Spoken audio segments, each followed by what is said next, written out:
Great is your faithfulness to me. Great is your faithfulness to me. From the rising sun to the setting same, I will praise your name. Great is your faithfulness to me. கர்த்தருக்கு ஸ்தோத்திரம். இயேசுவின் நாமத்தில் ஒரு யாவையும் நான் வாழ்த்துகிறேன். Let me greet and welcome all of you to our Sunday service. 2வது வாரம் இந்த நாளில் கூட கர்த்தரை ஆராதிக்க கர்த்தர் ஒரு அருமையான நேரத்தை சலாக்கியத்தை கொடுத்திருக்கார். 2nd week in July, an opportunity to come together to worship the Lord. ஆண்டவரை நோக்கி நாம் ஜெபிப்போம், ஆராதனைக்குள் கடந்து செல்வோமாக. Let us look to God in prayer as we prepare our hearts and minds to worship God. கர்த்தரை ஆராதிக்க நாம் ஆயத்தப்படுத்திக் கொள்வோமாக. ஜெபிப்போம். அன்பின் தேவனே, கர்த்தாவே, இந்த அருமையான நாளுக்காக நேரத்துக்காக பாராத நாங்கள் நன்றி செலுத்துகிறோம். Lord, we want to thank you for this day and this time that you have given to us. ஆண்டவரே, இந்த நாளில் கூட உங்களுடைய சன்னிதானத்தில் நாங்கள் யாவரும் கூட நீ கொடுத்த கிருபைக்காகப்பா ஸ்தோத்திரம் செலுத்துகிறோம். Lord, we thank you for the opportunity to be gathered in your name and to worship you. ஆண்டவரே, எங்களையும் ஆண்டவரே எங்கள் திருச்சபையில் இருக்கிற அத்தனை பேரையும் உங்களுடைய கருத்து ஒப்புக் கொடுக்கிறோம். ஆவியானவரே, எங்கள் உள்ளத்தில் அசைவாடும், ஆண்டவரே எங்கள் மத்தியிலே அசைவாடும், எங்கள் குடும்பத்தில் அசைவாடும், தொடர்ந்து எங்கள் ஒவ்வொருவரோடு கூட நீர் பேச வேண்டும் என்று சொல்லிக்கிறோம். Lord, we want you to move in our hearts through your spirit, move in our families, speak to each and every one of us. எங்களை முழுமையாக ஒப்புக் கொடுக்கிறோம். இயேசுவின் நாமத்தில் ஜெபிக்கிறோம் நல்ல பிதாவே, ஆமென்.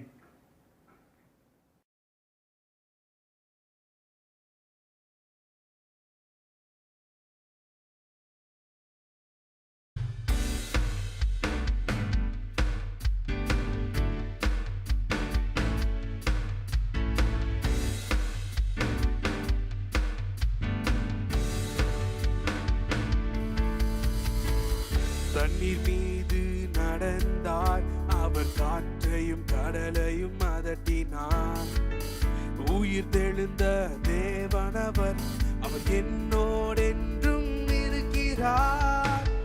தண்ணீர் மீது நடந்தார், அவர் காற்றையும் கடலையும் அதட்டினார்.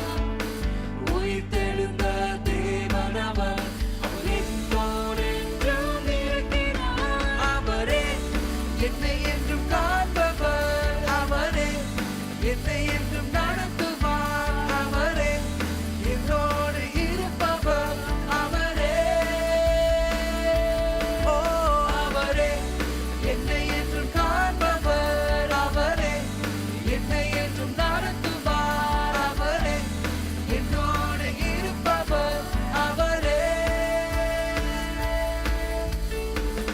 தண்ணீர் மீது நடந்தார், அவர் காற்றையும் கடலையும் அதட்டினார். உயிர் தெழுந்த தேவனவர், அவர் என்னோடென்றும் இருக்கிறார்.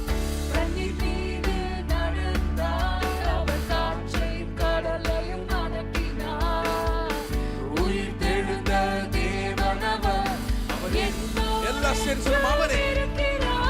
அவரே அவரே என்னை என்றும் காண்பவர், அவரே என்னை என்றும் நடத்துவார். அவரே என்னோடு இருப்பவர், அவரே ஓ அவரே என்னை என்றும் காண்பவர், அவரே என்னை என்றும் நடத்துவார். அவரே என்னோடு இருப்பவர், அவரே. நமக்காக மரித்தார், அவர் நமக்காக உயிர்த்தார். நம் பாவம் கழுவ தன்னை சிலுவையிலே அவர் தந்தார். நமக்காக மரித்தார், அவர் நமக்காக உயிர்த்தார். நம் பாவம் கழுவ தன்னை சிலுவையிலே அவரே என்னை என்றும் காண்பவர், அவரே என்னை என்றும் நடத்துவார். அவரே என்னோடு இருப்பவர், அவரே ஓ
என்னை என்றும் காண்பவர் அவரே, என்னை என்றும் நடத்துவார் அவரே, என்னோடு இருப்பவர் அவரே.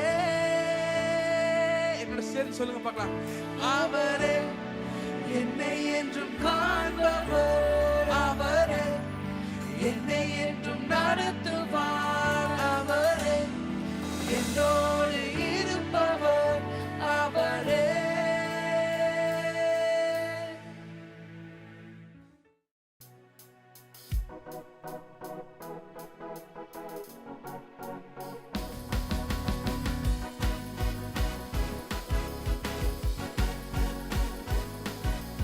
ஒருவராய் பெரிய அதிசயம் செய்பவர், சேரக்கூடாத ஒளியில் இருப்பவர். சொல்லமா? ஒருவராய் பெரிய அதிசயம் செய்பவர், சேரக்கூடாத ஒளியில் இருப்பவர். உமக்கு உதவி தேவையில்லை, நீரே பெரியவர். உம் கரத்தின் வல்லமை எல்லாம் செய்து முடிக்கும். சொல்லமா? உமக்கு உதவி தேவையில்லை, நீரே பெரியவர். உம் கரத்தின் வல்லமை எல்லாம் செய்து முடிக்கும். ஒருவராய் பெரிய அதிசயம் செய்பவர், சேரக்கூடாத ஒளியில் இருப்பவர். நீங்க சொல்லுங்க பாருங்க. ஒருவராய் பெரிய அதிசயம் செய்பவர், சேரக்கூடாத ஒளியில் இருப்பவர். உமக்கு உதவி தேவையில்லை, உமக்கு உதவி தேவையில்லை, நீரே பெரியவர். உம் கரத்தின் வல்லமை எல்லாம் செய்து முடிக்கும். உமக்கு உதவி தேவையில்லை, நீரே பெரியவர். உம் கரத்தின் வல்லமை எல்லாம் செய்து முடிக்கும். நீர் மூச்சு விட்டால் கடலே பிளந்து நிற்கும்.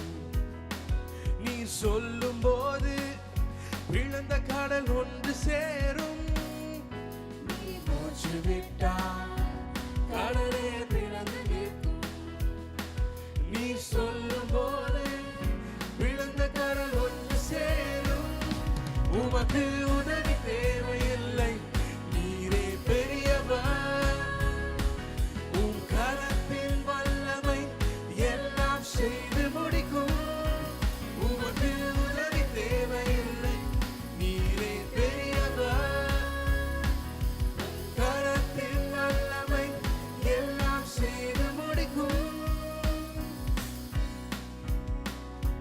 கரியை கொடுப்பி, கல்லை பிளந்து தண்ணீர் தருவி, காற்றை அனுப்பி காலை கொடுப்பி, கல்லை பிளந்து தண்ணீர் தரு. உமக்கு உதவி தேவையில்லை, நீரே பெரியவர். உம் கரத்தின் வல்லமை எல்லாம் செய்து முடிக்கும். உமக்கு உதவி தேவையில்லை, நீரே பெரியவர். உம் கரத்தின் வல்லமை எல்லாம் செய்து முடிக்கும். ஒரு வார்த்தை சொன்னால் எல்லாமே மாறி போகும். என் நெருக்கமெல்லாம் தூரம் ஓடி போகும். ஒரு வார்த்தை சொன்னால் எல்லாமே மாறி போகும். என் நெருக்கமெல்லாம் தூரம் ஓடி போகும். உமக்கு உதவி தேவையில்லை, நீரே பெரியவர். உம் கரத்தின் வல்லமை எல்லாம் செய்து முடிக்கும். உமக்கு உதவி தேவையில்லை, நீரே பெரியவர். உம் கரத்தின் வல்லமை எல்லாம் செய்து முடிக்கும். ஒருவராய் பெரிய அதிசயம் செய்பவர்,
எல்லாம் செய்து முடிக்கோ.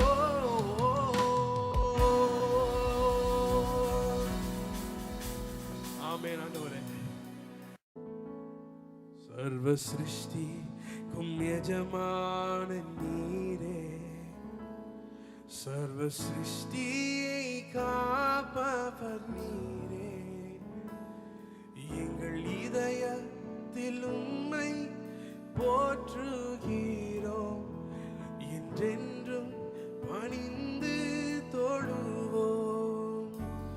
சர்வ சிருஷ்டிக்கும் எஜமான நீரே, சர்வ சிருஷ்டியை காப்பவர் நீரே. எங்கள் இதயத்தில் உம்மை போற்றுகிறோம், என்றென்றும் பணிந்து. முடிந்தவர்கள் கரங்களை உயர்த்தி அல்லேலூயா, அல்லேலூயா,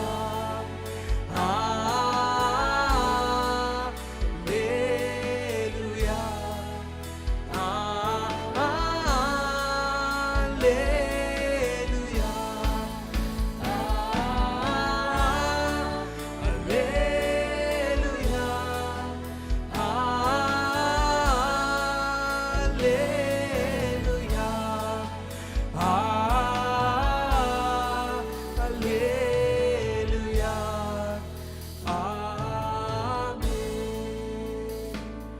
வானம் பூமி ஒளிந்து போனாலும் உம் வார்த்தை என்றும் மாறாது.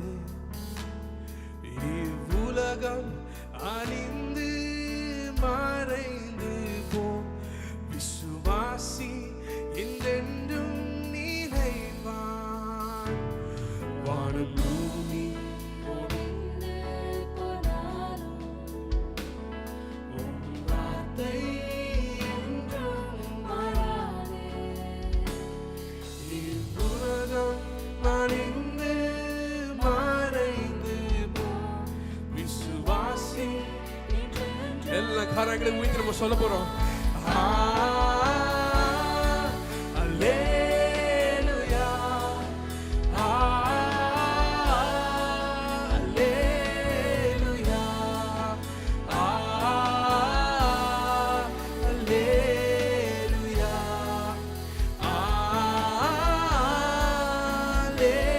அல்லேலூயா, அல்லேலூயா, அல்லேலூயா, அல்லேலூயா, ஆமென். எல்லா மனிதரும் ஆண்டவர் நீரே, எல்லா ஆசீர்வாதத்திற்கும் ஊற்றே. எங்கள் இதயத்தை உம்மிடம் படைக்கின்றோம், எங்குகின்றோம் உம் ஆசி பெறவே.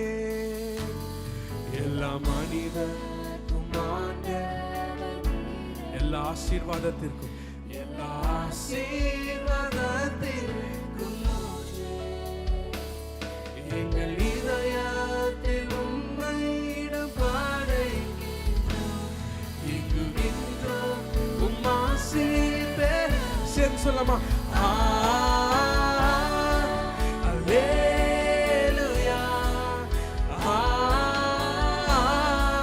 அல்லேலூயா, அல்லேலூயா, அல்லேலூயா, அல்லேலூயா,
வாருங்கள் சபையார் யாவரும் சேர்ந்து ஜெபம் செய்வோம். நல்ல ஆண்டவரே, உம்மை சோஸ்தரிக்கிறோம், உம்மை துதிக்கிறோம். அப்பா, இந்த கால வேளையில் உம்மை நோக்கி பார்க்கும்படியாக நீர் கொடுத்த மகாபிரிய ஸ்லாக்கியத்துக்காக நன்றி செலுத்துகிறோம். ராஜா, உம்முடைய நாமத்தை உயர்த்துகிறோம்.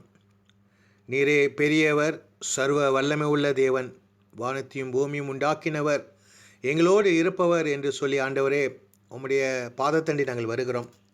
கர்த்தர், நீ நல்லவராக இருக்கிறீர். உம்மை நோக்கி கூப்பிடும் பிள்ளைகளை ஒருபோதும் கைவிட மாட்டேன் என்று சொன்னீர். அப்படியாகவே ஆண்டவரே, இந்த கால வேளையில் பிதாவே உம்முடைய சமூகத்தில் இருப்பது எங்களுக்கு மிகுந்த சந்தோஷமான ஒரு காரியம். ஆண்டவரே, கடந்த காலத்தில் அப்பா நாங்கள் ஜெபம் செய்தோம், உம்மை நோக்கி கூப்பிட்டோம். கர்த்தர் அப்படியாகவே எங்களுக்கு பதில் கொடுத்து எங்களுடைய ஜெபங்களை கேட்டு நீர் எங்களை பாதுகாத்து நடத்தி வந்ததுக்காக நன்றி செலுத்துகிறோம். பிதாவே, நீர் இல்லாமல் நாங்கள் ஒன்றும் இல்லை. நீரே ஆண்டவரே எங்களுக்கு தெய்வமாக இருக்கிறீர். நீர் பிதாவாக இருக்கிறீர். நீ ராஜாவாக இருக்கிறீர். நாங்களோ உம்முடைய பிள்ளைகள். ஒரு நாளும் நீர் எங்களை கைவிட மாட்டீர், ஒரு நாளும் நீர் எங்களை விலக மாட்டீர் என்ற நம்பிக்கையில் ஆண்டவரே எப்பொழுதுமே உம்முடைய சத்தத்தின் கேட்டு அதன் பிரகாரமாக ஆண்டவரே உம்முடைய வழியிலே நாங்கள் செல்லக்கூடிய ஜனங்களாக இருக்கிறோம். விசேஷமாக இந்த காலை வேளையிலும் ஆண்டவரே முழு நம்பிக்கையோடு உம்முடைய பாதத்தண்டில் நாங்கள் வருகிறோம். சுவாமி, நீர் எங்களோடு இடைப்படும்படியாக நாங்கள் ஜெபிக்கிறோம். நீர் எங்கள் அருகிலே இருக்கும்படியாக ஜெபிக்கிறோம். ஆண்டவரே, நீர் எங்களோடு இருந்து எங்களுடைய பாவ குற்றங்களை மன்னிக்கும்படியாக நாங்கள் ஜெபிக்கிறோம். அப்பா, நாங்கள் அதிகமாக அப்பா உம்மை விட்டு விலகி போயிருக்கிறோம். அதிகமாக ஆண்டவரே குற்றம் செய்தவர்களாக இருக்கிறோம். அதிகமாக பாவம் செய்தவர்களாக இருக்கிறோம். ஆண்டவரே, நீர் எங்களை மன்னிக்கும்படியாக நாங்கள் ஜெபிக்கிறோம். நீர் எங்களை சுத்திகரிக்கும்படியாக ஜெபிக்கிறோம். உம்முடைய கரம் எங்களோடு இருக்கும்படியாக ஜெபிக்கிறோம். சுவாமி, அப்பா, பாவத்தை மறைக்கிறவன் வாழ்வடைய மாட்டான் என்று வேதம் சொல்லுகிறது. அதை ஆண்டவரை அறிக்கையிட்டு விட்டு விடுகிறவனோ தேவ இரக்கத்தை பெறுவான் என்று ஆண்டவரை நாங்கள் அறிந்திருக்கிறோம். அப்படியாகவே ஆண்டவரே, இந்த கால வேளையில் பிதாவே உம்முடைய சமூகத்திலே எங்களுடைய பாவங்களெல்லாம் அறிக்கை செய்கிறோம். பெரியோரிலிருந்து சிறியோர் வரலும் ஆண்டவரே எங்களுடைய பாவங்களை முற்றிலுமாக அறிக்கை செய்து தேவ இரக்கத்தை பெறும்படியாக நீர் எங்களுக்கு உதவி செய்யும்படியாக நாங்கள் ஜெபிக்கிறோம். ஆண்டவரே, நாங்கள் விண்ணப்பம் செய்த காலத்திலே நீர் எங்களை ஜெபங்களை கேட்டு எங்களுக்கு பதில் கொடுத்து எங்களை பாதுகாத்தீர். சுவாமி, அப்பா, நீர் இல்லாமல் ஆண்டவரே நாங்கள் அப்பா எப்படியோ இருக்கக்கூடிய சூழ்நிலை ஆண்டவரே உம்முடைய பாதுகாப்பின் நிமித்தமாக எங்களை நீர் நடத்தி வந்ததுக்காக உம்மை சோஸ்தரிக்கிறோம். ஆண்டவரே, இந்த பயங்கரமான காலத்தில், இந்த கொரோனா காலத்தில் ஆண்டவரே அப்பா நீர் எங்களுக்கு உதவி செய்தீர். சுவாமி, எங்களுக்கு எச்சரிக்கை கொடுத்தீர். எங்களுக்கு ஆண்டவரே உம்முடைய வார்த்தையினால் ஆண்டவரே நாங்கள் எப்படியாக இருக்க வேண்டும் என்று சொல்லி எங்களுக்கு வழிகளை நீ காட்டினீர். நாங்கள் செய்த ஜெபங்கள் எல்லாம் கேட்டு ஆண்டவரே நீர் எங்களுக்கு பாதுகாப்பு தந்ததுக்காக உமக்கு நன்றி செலுத்துகிறோம். சுவாமி, தொடர்ந்து ஆண்டவரே நீர் எங்களோடு இரும். ஆண்டவரே, தொடர்ந்து ஆண்டவரே நீர் எங்களை வழிநடத்தும். சுவாமி, தொடர்ந்து எங்களை பாதுகாத்து கொள்ளும்படியாக நாங்கள் ஜெபிக்கிறோம். விசேஷமாக இந்த காலகட்டத்தில் ஆண்டவரே எங்கள் தேசத்தில் ஆண்டவரே 9,000க்கு மேலான புதிய கோவிட் கேசஸ் சொல்லப்பட்டது இருக்கிறத நாங்கள் பார்க்கிறோம். ஆண்டவரே, இந்த கேசஸ் எல்லாம் உம்முடைய கரத்தில் ஒப்பு கொடுக்கிறோம். ஆண்டவரே, இந்த எண்ணிக்கையை உம்முடைய கரத்தில் ஒப்பு கொடுக்கிறோம். நீர் ஆண்டவரை பார்த்து எங்களுக்கு ஆண்டவரே சுகத்தை கொண்டு வரும்படியாக ஜெபிக்கிறோம். இந்த தேசத்துக்கு ஆண்டவரே சேமத்தை கொண்டு வரும்படியாக ஜெபிக்கிறோம். இந்த தேசத்தை விடுதலைப்படுத்தும்படியாக ஜெபிக்கிறோம். இந்த தேசத்துக்கு ஆண்டவரே உம்முடைய ஒரே வார்த்தையை சொல்லி ஆண்டவரை ரட்சிக்கும்படியாக நாங்கள் ஜெபிக்கிறோம். சுகத்தை தாரும் ஆண்டவரே. இந்த தேசத்தில் அநேக ஜனங்கள் பாதிக்கப்பட்ட நிலைமையில் இருக்கிறாங்க. மருத்துவமனைகள் எல்லாம் நிரம்பி இருக்கிறது. சுவாமி, அங்கங்கே ஆண்டவரே ஜனங்கள் நோயினாலே பாதிக்கப்பட்டு அப்பா கஷ்டத்தில் இருக்கிறத நாங்கள் உணர்ந்திருக்கிறோம். ஆண்டவரே, நீ உதவி செய்யும். ஆண்டவரே அப்பா, இந்த தேசத்தை நீ மீட்டுக்கொள்ளும்படியாக நாங்கள் ஜெபிக்கிறோம். நோய், இந்த கொடிய நோயிலிருந்து ஆண்டவரே இந்த தேசத்தை நீ விடுதலைப்படுத்தும்படியாக நாங்கள் ஒப்பு கொடுத்து ஜெபிக்கிறோம். ஆசீர்வதியும் ஆண்டவரே, இந்த தேசத்தை ஆசீர்வதியும், ஜனங்களை ஆசீர்வதியும். உம்மை அறிந்த ஜனங்கள் அறியாத ஜனங்கள் யாவரையும் ஆசீர்வதிக்கும்படியாக நாங்கள் ஜெபிக்கிறோம். விசேஷமாக ஆண்டவரே மருத்துவமனையில் அப்பா பாதிக்கப்பட்ட ஜனங்கள், அநேக ஜனங்கள் ஆண்டவரே மூச்சு விட முடியாமல் திணறி கொண்டு இருக்கக்கூடிய ஜனங்களுக்கு கர்த்தர் ஆண்டவரே நீர் சுகத்தை கொடுக்கும்படியாக ஜெபிக்கிறோம். விசேஷமாக ஆண்டவரே நாங்கள் அறிந்தவர்கள் அப்பா அநேக ஜனங்கள் ஆண்டவரே மருத்துவமனையில் இருக்கிறார்கள். டாக்டர் ரவீந்திரனுக்காக நாங்கள் ஜெபிக்கிறோம். சிமியோனுக்காக நாங்கள் ஜெபிக்கிறோம். இன்னும் அநேக ஜனங்கள் ஆண்டவரே மருத்துவமனையில் இருக்கக்கூடிய ஜனங்களை கர்த்தர் நீர் தொட்டு சுகப்படுத்தும்படியாக ஜெபிக்கிறோம். தொட்டு ஆறுதல் படுத்தி பலப்படுத்தி மறுபடியும் அவங்களுடைய குடும்பத்துக்கு அப்பா கொண்டு வந்து சேர்க்கும்படியாக ஒப்புக்கொடுத்து ஜெபிக்கிறோம். ஆண்டவரே நீர் மருத்துவமனையில் அப்பா பணி செய்யக்கூடிய ஊழியர்களுக்காக ஜெபிக்கிறோம். டாக்டர்மார்கள், நர்சஸ் இன்னும் அநேகர் ஆண்டவரே மருத்துவமனையில் ஊழியம் செய்யக்கூடியவர்களுக்கு ஆண்டவரே பலத்தை தாரும். ஆண்டவர் அநேக சோர்ந்து போயிருக்கிறாங்க, அநேக கவலையில் இருக்க, துக்கத்தில் இருக்கிறாங்க, அநேக ஆண்டவரை தோண்டு போன ஒரு நிலைமையில் இருக்கிறாங்க.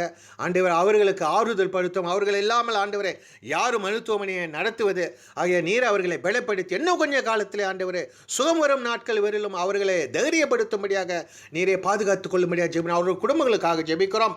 குடும்பங்களோடு தங்கும் ஆண்டவரை, குடும்பங்களை ஆறுதல் படுத்தும், குடும்பங்களுக்கு சமாதானத்தை தாரும். ஆண்டவர் உம்முடைய கரம் ஆண்டவரே இந்த தேசத்தின் மேலே இருக்கிறோம். எந்த மதத்தை சார்ந்தவர்களாக இருந்தாலும் கூட தேவ கரம் அவர்களோடு இருந்து, தேவ கரம் ஒவ்வொரு வீட்டிலும் இருந்து பாதுகாத்து நடத்தும்படியாக நாங்கள் ஜெபிக்கிறோம். அப்பா இந்த காலவெளியிலும் கூட விசேஷமாக எங்கள் திருச்சபையில் இருக்கக்கூடிய எல்லா குடும்பங்களுக்காக நாங்கள் ஜெபிக்கிறோம். ஆண்டவரே எங்கள் குடும்பங்கள் ஆண்டவரே அப்போ பல இடங்களில் இருக்கிறது.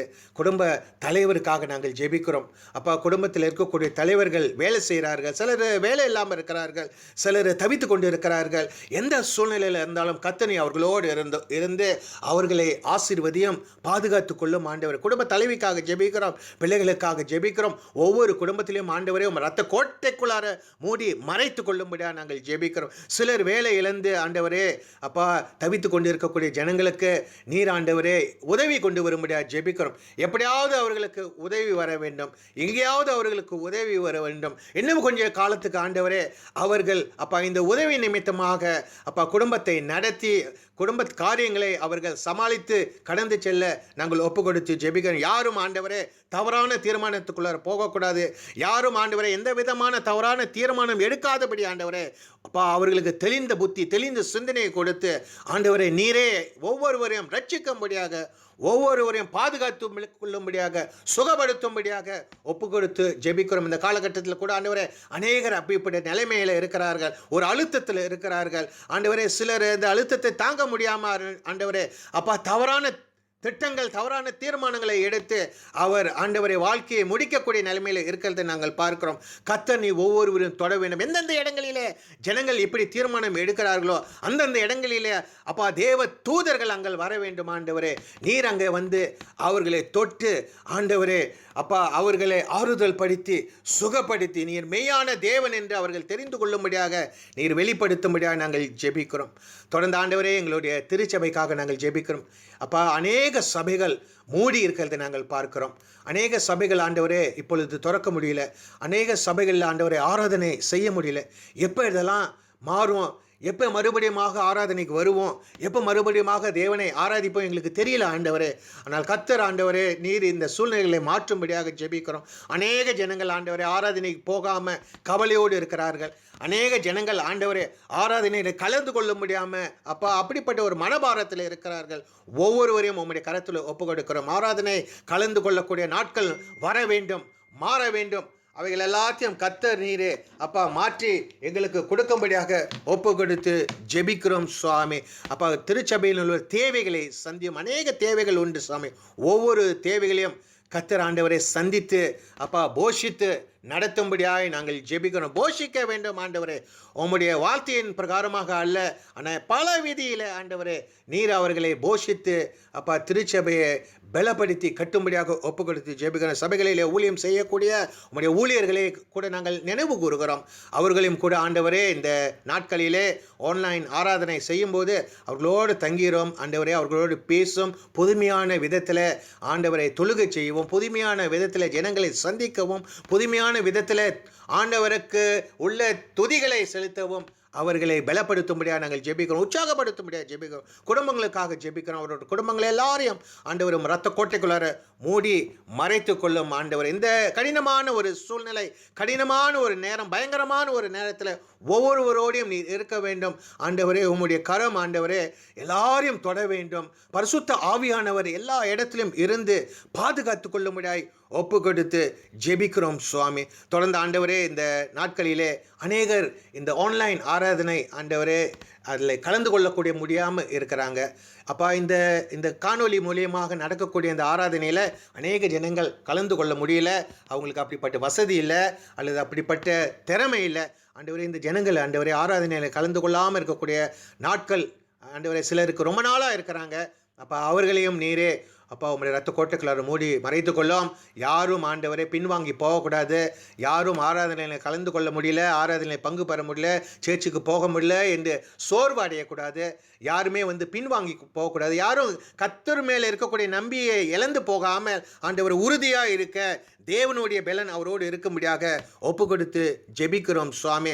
ஒவ்வொரு குடும்பத்தின் மேலேயும் ஆண்டவரே ரத்தத்தை நாங்கள் தெளிவிக்கிறோம். ஒவ்வொரு இல்லத்திலையும் ஆண்டவரே இயேசு கிறிஸ்துனுடைய வல்லமை அப்பா தங்கும்படியாக நாங்கள் ஜெபிக்கிறோம். பரிசுத்த ஆவியானவர் எல்லா குடும்பங்கள் மேலேயும் ஆண்டவரே அப்பா உலாவி கொண்டு தங்கி இருந்து பாதுகாத்து கொள்ளும்படியாக ஒப்பு கொடுத்து ஜெபிக்கிறேன். நம்பின பிள்ளைகளை ஒருபோதும் கைவிட மாட்டேன் என்று சொன்னீர் ஆண்டவரே. அப்படியாகவே இந்த காலவேளை மறுபடியுமாக உமனை நம்பின ஜனங்களாக, உமையை விசுவாசிக்கக்கூடிய ஜனங்களாக ஆண்டவரே நாங்கள் இருக்கிறோம். உம்மை நாங்கள் தேடுகிறோம் ஆண்டவரே. அப்பா, ஜெபங்கள் மூலியமாக உம்மை தேடுகிறோம். வேதத்தை மூலியமாக உம்மை தேடுகிறோம். இன்னும் கூட ஆண்டவரே அப்பா உம்முடைய சமூகத்தில் இருக்கக்கூடிய சூழ்நிலைகளை உம்மை தேடி ஆண்டவரே உம்மோடு இருக்கும்படியாக நாங்கள் வாஞ்சிக்கிறோம். இந்த கால ஆராதனையில் எங்களோடு இருப்பதற்காக நன்றி செலுத்துகிறோம். தொடர்ந்து ஆண்டவரே அப்பா இந்த ஆராதனை மூலியமாக உம்முடைய ஜனங்களோடு பேசும் ஆண்டவரே.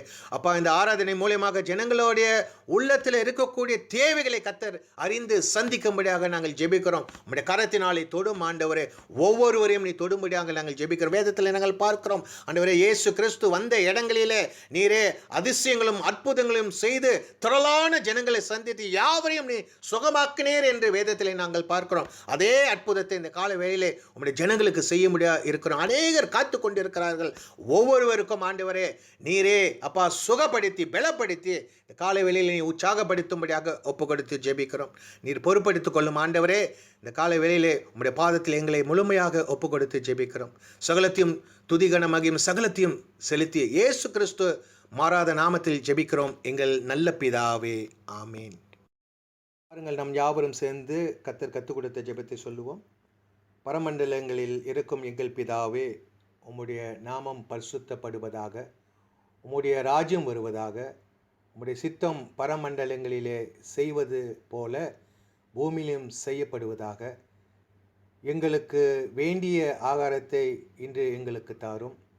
எங்கள் கடனாளிகளை நாங்கள் மன்னிப்பது போல எங்கள் கடன்களை நீர் எங்களுக்கு மன்னியும். எங்களை சோதனைக்குள் பிரவேசித்துக் கொள்ளாமல் தீமையிலிருந்து ரட்சித்துக் கொள்ளும். ராஜ்யமும் வல்லமையும் மகிமையும் என்றென்றைக்கும் உம்மைகளே. ஆமீன், ஆமீன்.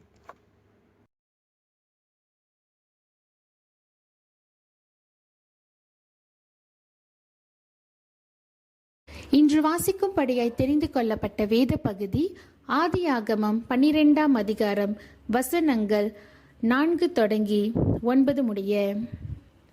கர்த்தர் ஆபிராமுக்கு சொன்னபடியே அவன் புறப்பட்டு போனான். லோத்தும் அவனோடு கூட போனான். ஆபிராம் ஆரானை விட்டு புறப்பட்ட போது 75 வயதுள்ளவனாயிருந்தான். ஆபிராம் தன் மனைவியாகிய சாராயையும் தன் சகோதரனுடைய குமாரனாகிய லோத்தையும் தாங்கள் சம்பாதித்திருந்த தங்கள் சம்பத்தெல்லாவற்றையும் ஆரானிலே சவதரித்த ஜனங்களையும் கூட்டிக் கொண்டு அவர்கள் கானான் தேசத்துக்கு புறப்பட்டு போய் கானான் தேசத்தில் சேர்ந்தார்கள். ஆபிராம் அந்த தேசத்தில் சுற்றி திரிந்து சீக்கேம் என்னும் இடத்திற்கு சமீபமான மோரே எனும் சம பூமி மட்டும் வந்தான்.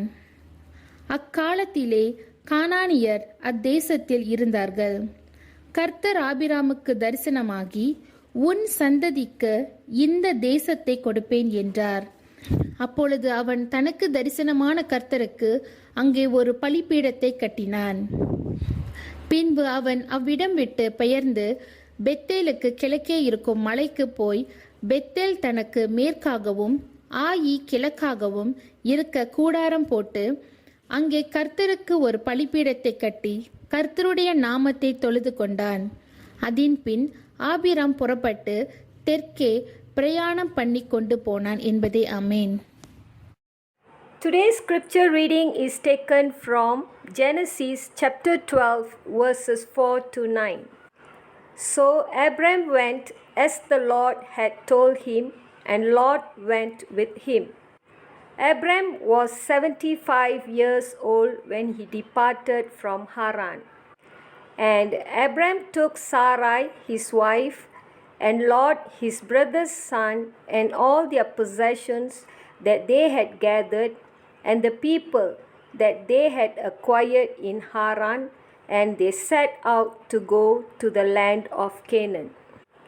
When they came to the land of Canaan, Abram passed through the land to the place at Shechem, to the oak of Moreh. At that time the Canaanites were in the land. Then the Lord appeared to Abram and said, "To your offspring I will give this land."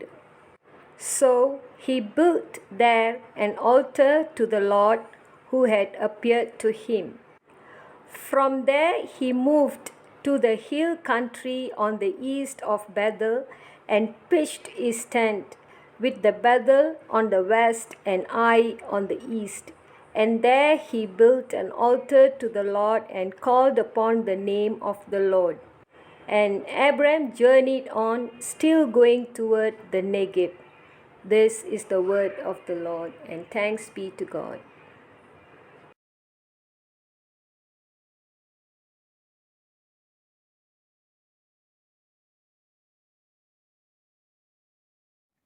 Praise the Lord. கர்த்தருக்கு ஸ்தோத்திரம். வாசிக்கப்பட்ட வேத பகுதி ஆதியாகமம் 12ஆம் அதிகாரம் 4ஆம் வசனத்திலிருந்து 9ஆம் வசனம் முடிய. ஓகே, அந்த பகுதியை இந்த வேளையில் கூட தொடர்ந்து நாம் தியானம் செய்ய போகிறோம். Genesis chapter 12 verses 4 to 9. That will be the passage on which we will meditate on. போன வாரத்தில் இந்த 11ஆம் அதிகாரத்தில் இறுதி பகுதியை நாம் ஆரம்பித்தோம். ஆபிரகாமின் வாழ்க்கையை குறித்து நாம் தியானம் செய்தோம். தொடர்ந்து அவரை குறித்து நாம் இன்னும் ஒரு காரியத்தை தியானம் செய்ய போகிறோம் இன்றைக்கு. We began to look at the life of Abraham last week. We are going to continue to look at his life this week. ஆனால் அதுக்கு முன்பாக கண்களை மூடி நாம் ஜெபிப்போமாக. Before we do that, let us look to God in prayer. ஜெபிப்போம். அன்பின் தேவனே, உங்களுடைய வார்த்தைக்காராஜா நன்றி. எங்களுக்காக ஆவியானவரால் அருளப்பட்ட வார்த்தை, அந்த வார்த்தையை நாங்கள் தியானம் செய்யும் பொழுது எங்களோட கூட பேசும். Lord, we thank you for your word, inspired by your Holy Spirit. And even as we meditate on it this morning, speak to us. ஆசீர்வதியும் வழி நடத்தும். இயேசுவின் நாமத்தை ஜெபிக்கிறோம் நல்ல பிதாவே, ஆமென். போன வாரத்தில் ஆபிரகாமின் விசுவாச வாழ்க்கையை பற்றி நாம் இன்னும் கொஞ்சம் ஆழமாக தியானம் செய்ய வேண்டும் என்று நாம் ஆரம்பித்தோம். We began to look at the faith of the life of faith of Abraham. இன்றைக்கு வேறு ஒரு காரியத்தை ஆபிரகாமின் விசுவாச வாழ்க்கையை பற்றி நாம் பார்க்க போகிறோம். ஆபிரகாமுடைய விசுவாச வாழ்க்கையிலே அவர் ஒப்பு கொடுக்கப்பட்ட வாழ்க்கை, அவர் இவ்விதமாக ஆண்டவருக்கு தன்னை ஒப்பு கொடுத்தார் என்று நாம் பார்க்க போகிறோம். Abraham's commitment to a life of faith. விசுவாச வாழ்க்கைக்கு அவர் எவ்விதமாக ஒப்பு கொடுத்தார்? How did Abraham commit his life to his life of faith? விசுவாச வாழ்க்கைக்கு எவ்விதமாக அவர் ஒப்பு கொடுத்தார்? 1 பேதுரு 2ஆம் அதிகாரம் 11ஆம் வசனம். 1 Peter chapter 2 and verse 11. 1 பேதுரு 2ஆம் அதிகாரம் 11ஆம் வசனம். அந்த வசனத்தை நீங்கள் வாசித்தீர்கள் என்றால் பேதுரு சொல்கிறார், கிறிஸ்துவ வாழ்க்கை ஒரு யாத்திரை என்று சொல்கிறார். Peter says in that verse in 1 Peter 2:11, the Christian life is a pilgrimage. கிறிஸ்துவ வாழ்க்கையானது ஒரு யாத்திரை என்று சொல்கிறார். ரட்சிக்கப்பட்ட ஒவ்வொரு நபரும் ஆண்டவரோடு கூட ஒரு யாத்திரையிலே அவர் இருக்கின்றார். Every saved believer is in a pilgrimage for the Lord. We are on a journey. நாம் யாவரும் ஒரு பயணத்தில் இருக்கின்றோம். எப்போ ஆண்டவர் இயேசு கிறிஸ்துவை ஏற்றுக்கொண்டோமோ நம்முடைய பயணம் ஆரம்பிக்கப்பட்டது. நம்முடைய இருதயத்தில் ஆண்டவர் இயேசு ஏற்றுக்கொண்டு இந்த பயணம் நாம் எப்போ பரலோகத்தில் சேர்றோமோ அப்போ தான் நம்முடைய பயணம் முடியும். When we receive Jesus as the Lord and Savior, our journey began and it will continue till the day we arrive in heaven.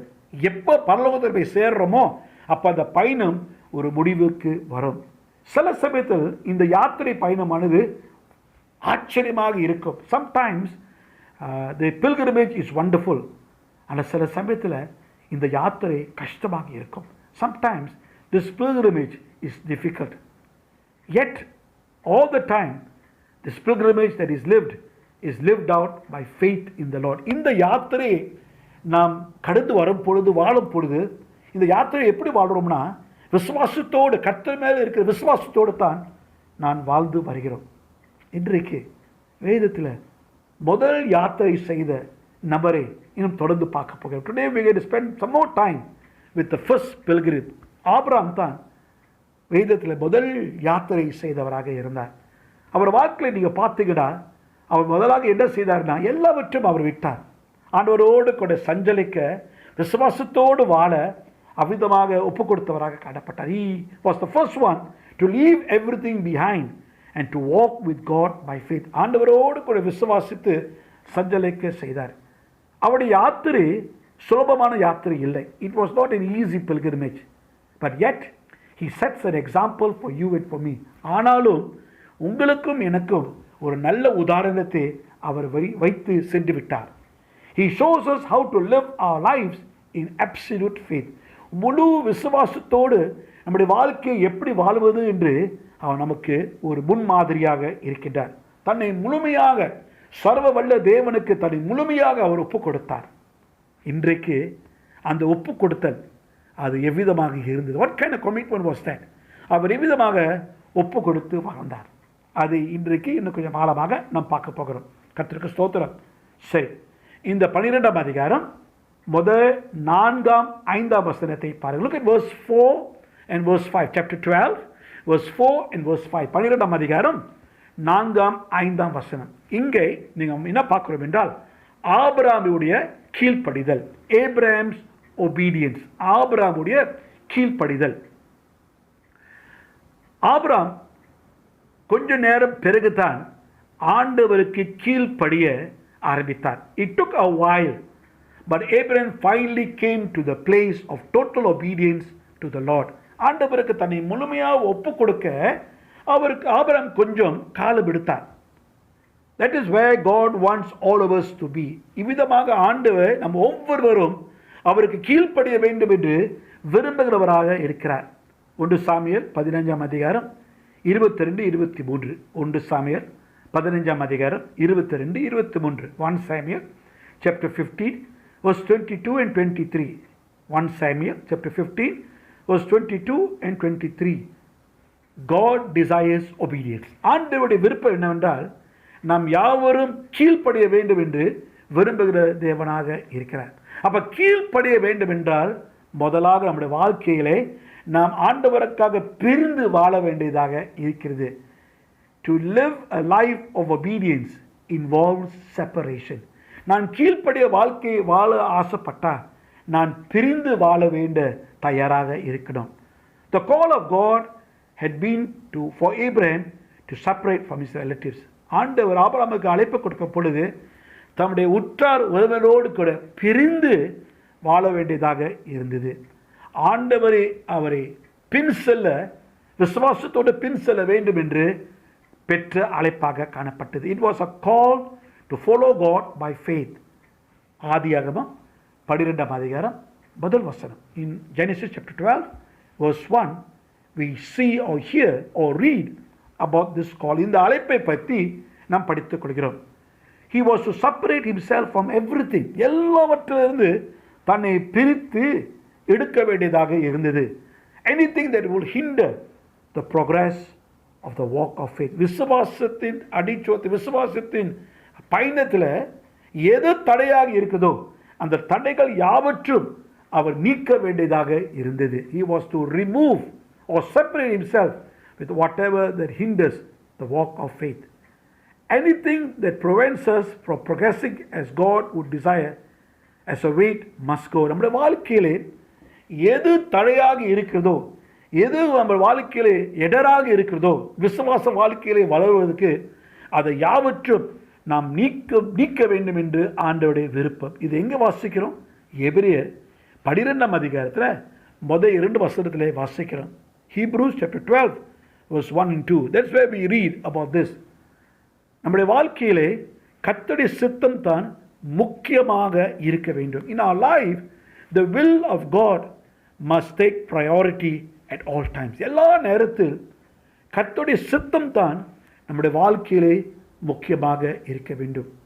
மத்தேயு 10:37, Matthew 10:37, மத்தேயு 10:37 இயேசு கிறிஸ்து விதமாக சொல்கிறார். Jesus says the same.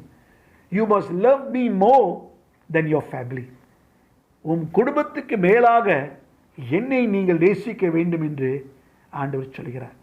அப்போ நம்முடைய வாழ்க்கையிலே முதலாக ஆண்டவருக்கு பிரிந்து நாம் வாழ வேண்டியதாக இருக்குது. ஆண்டவர் சித்தத்துக்கு முதலிடம் நாம் கொடுக்க வேண்டியதாக இருக்குது. We must give first priority to the will of God. அது ஒன்று. 4ஆம் வசனத்தை பார்க்கின்றோம். 5ஆம் வசனத்தை கவனித்துக் கொள்ளுங்கள். verse 5, ஆதியாகமம் 12 அதிகாரம் 5ஆம் வசனம். Genesis chapter 12 verse 5. ஆபிரகாம் இந்த பயணத்தில், இந்த யாத்திரையிலே அவர் செல்லும் பொழுது வசனம் சொல்லுது, அவருக்கு இருந்த எல்லாவற்றும் அவர் எடுத்து சென்றார். எல்லாவற்றும் எடுத்து சென்றார் என்று சொல்லும் பொழுது ஆடு மாடு, ஓகே, வேலைக்காரங்கள், வீட்டில் இருக்கிற எல்லா பொருள் எல்லாவற்றையும் எடுத்து அவர் யாத்திரை செய்தவராக இருந்தார். In verse 5 we read that when Abraham left to follow the Lord, he took all his substance. What does that mean? His cattle, his sheep, his herd, his servants, everything. He took everything, all that he had. அவருக்கு இருந்த எல்லாவற்றையும் அவர் எடுத்து ஆண்டவரை பின் சென்றவராக இருந்தார். அது வேற வகையில் சொன்னால், ஆண்டவர் ஆபிரகாமை அழைக்கும் பொழுது, ஆண்டவரை தெரிந்து கொள்ளும் பொழுது, ஆபிரகாமை தெரிந்து கொள்ளும் பொழுது ஆண்டவர் ஆபிரகாமை முழுமையாக பெற்றுக்கொண்டார். When God called Abraham, God got everything that Abraham had. ஆபிரகாமுக்கு இருந்த எல்லாவற்றும் ஆண்டவருக்கு சொந்தமாக இருந்தது. So Abraham took all that he owned and went after God. Abraham என்ன செய்தார்? இந்த அழைப்பை பெற்றுக்கொள்ளும் பொழுது, இந்த விசுவாச யாத்திரை பயணத்தில் ஈடுபடுவது, அழைப்பை பெற்றுக்கொள்ளும் பொழுது ஆபிரகாம் அவருக்கு எது சொந்தமாக இருந்து எல்லாவற்றையும் எடுத்து ஆண்டவர் பின்னாலே அவர் சென்றவராக இருந்தார். சபையில் தசமபாகத்தை பற்றி நம்ம பேசுகிறது உண்டு. In church we talk about tithe. But do you know, God is not only interested in your tithe, but is interested in what you do with the balance 90% that is with you. ஆண்டவர் தசமபாகத்தை மட்டும் இல்லை கவனம் இல்லை. ஆண்டவருடைய கவனம் இந்த தசமபாகத்தில் 10% ஆண்டவர் கொடுத்துட்றோம். ஆனால் அதே சமயத்தில் இந்த 90% நம்மோடு கூட இருக்குதுல்ல, அந்த 90% வைத்து நாம் என்ன செய்கிறோம் என்று ஆண்டவர் கூட அதன் மேல் அக்கறை இருக்குது. God is also concerned of what we do with the 90% that we have. Are we using it for God's glory? இந்த 90% நம்மோடு கூட இருக்கிறது 90% தேவ மகிமைக்காக நாம் பயன்படுத்துகிறோமா? ராஜ்யத்தின் தேவைக்காக நாம் பயன்படுத்துகிறோமா? Are we using it for God's kingdom and God's glory? Why? ஏன் அது முக்கியம்? ஏன்னா எந்த அளவுக்கு நான் ஆண்டவருக்கு ஒப்பு கொடுத்திருக்கிறேனோ அந்த அளவுக்கு என்னோடு கூட என் பொருள் நான் ஆண்டவருக்கு ரெஜிஸ்டர் பண்ணிட்டா என்று அது அர்த்தமாக இருக்கும். A level of person's commitment to the Lord is seen in how much that person's stuff has been dedicated to the Lord. எந்த அளவுக்கு எனக்கு வைத்திருக்க என் சொத்து எல்லாவற்றும் எந்த அளவுக்கு ஆண்டவருக்கு நான் ரெஜிஸ்டர் பண்ணியிருக்கிறேன் என்று அது தெரிவிக்கும். எந்த அளவுக்கு என் வாழ்க்கையிலே ஆண்டவருக்கு நான் ஒப்பு கொடுத்திருக்கிறேன். ஆபிரகாம் எல்லாவற்றும் ஆண்டவர் பின்னாலே கொண்டு வந்தார். The Bible says that Abraham did as the Lord had spoken to him. ஆண்டவர் என்ன சொன்னாரோ அதை யாவற்றும் ஆபிரகாம் செய்தவராக இருந்தார். Whatever God told him, Abraham did.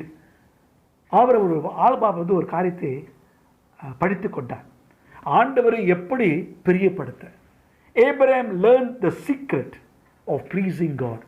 ஆண்டவரை எப்படி பிரியப்படுத்த முடியும்? To surrender everything and to obey God in everything. எல்லாவற்றும் ஒப்பு கொடுத்து எல்லா வகையிலே ஆண்டவருக்கு கீழ்ப்படிய வேண்டும் என்று அந்த ஒரு ரகசியத்தை ஆபிரகாம் படித்து கொண்டார். அதுதான் அவருடைய யாத்திரையின் பாடமாக காணப்பட்டது.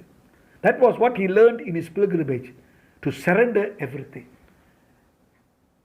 நம்முடைய வாழ்க்கையிலே எல்லாவற்றும், இந்த விசுவாச யாத்திரையில் எல்லாவற்றும் ஆண்டவருக்கு சரணடைந்து விட்டுருமா? Have we surrendered everything to God? ஆபிரகாமை போல. And have we obey God in everything? எல்லா வகையிலே நம்ம ஆண்டவருக்கு கீழ்ப்படுகிறோமா?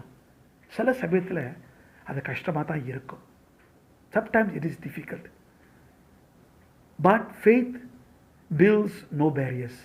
எனக்கு விசுவாசம் இருந்தால், நான் ஆண்டவரோடு கூட விசுவாசமாக நடக்கிறேன்னா எந்த ஒரு தடை இருக்கக்கூடாது. Faith builds no barriers. எந்த ஒரு தடை இருக்கக்கூடாது. என் சொத்து தடையாக இருக்கக்கூடாது. My wealth, my substance must never be a barrier. Faith simply does what it is told. விசுவாசம் என்று சொன்னால் என்ன அர்த்தம்? ஆண்டவர் என்ன சொல்கிறாரோ அது அப்படியே செய்வது தான். Trust God to take care of the rest. மீதியான காரியத்தை ஆண்டவர் பார்த்துக்குவார். அதுதான் நம்பிக்கை, அதுதான் விசுவாசம். The only way to enjoy Christian life is fully to come to a place of total surrender.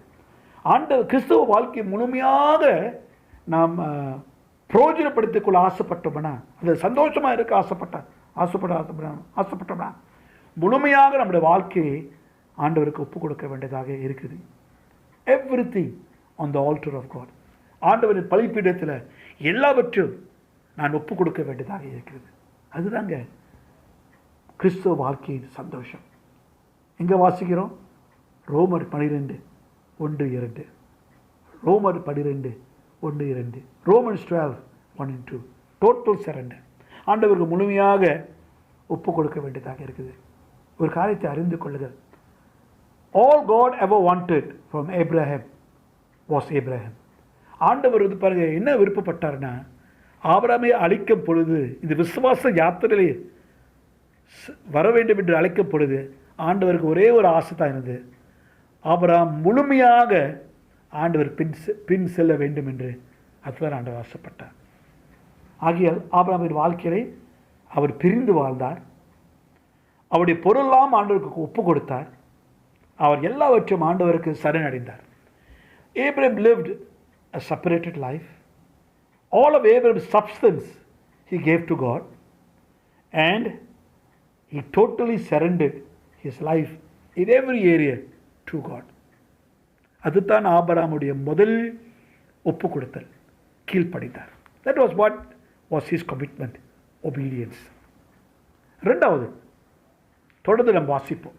அதே 12ஆம் அதிகாரம் 4, 5, 6 வசனத்தை பாருங்கள். Look at verse 4, 5 and 6.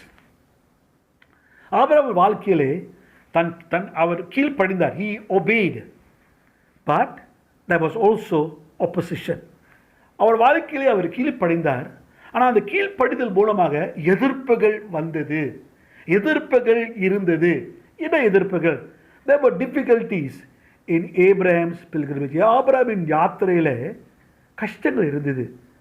Just as there were difficulties, just as there will be difficulties in our pilgrimage. நம்முடைய யாத்திரையில் கூட, நம்முடைய விசுவாச பயணத்தில் கூட கஷ்டங்கள் இருக்கும். நான் கேள்வி எதிர்த்தார், ஆபிரகாம் என்ன மாதிரி கஷ்டங்கள் சந்தித்தார்? What were the obstacles that Abraham faced? 4ஆம் வசனத்தை பார்த்தீங்கன்னா அவர் சந்தித்த முதல் கஷ்டம் என்ன தெரியுமாங்க? அவருடைய வயது. ஓகே, வசனம் சொல்லுது 75ஆம் ஆண்டிலே அவர் யாத்திரத்தை ஆரம்பித்தார்.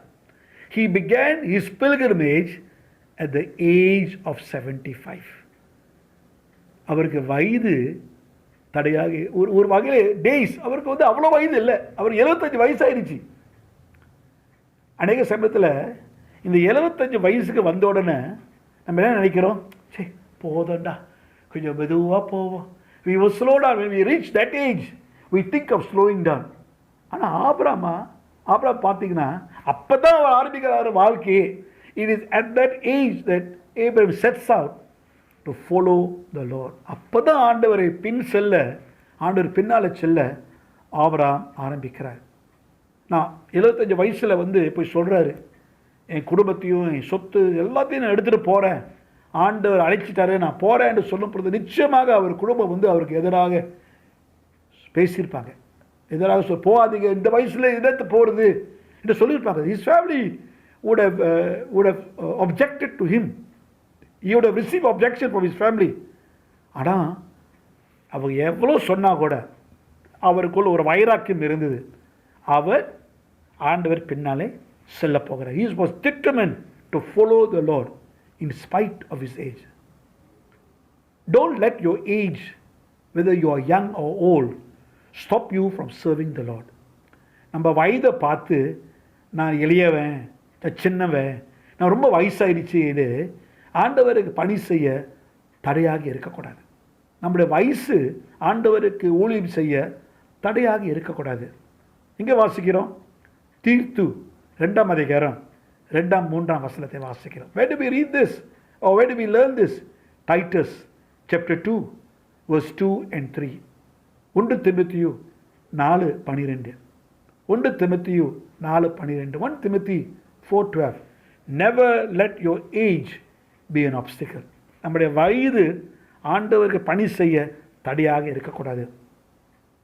2வது 6ஆம் வசனத்தை பாருங்கள். Look at verse 6.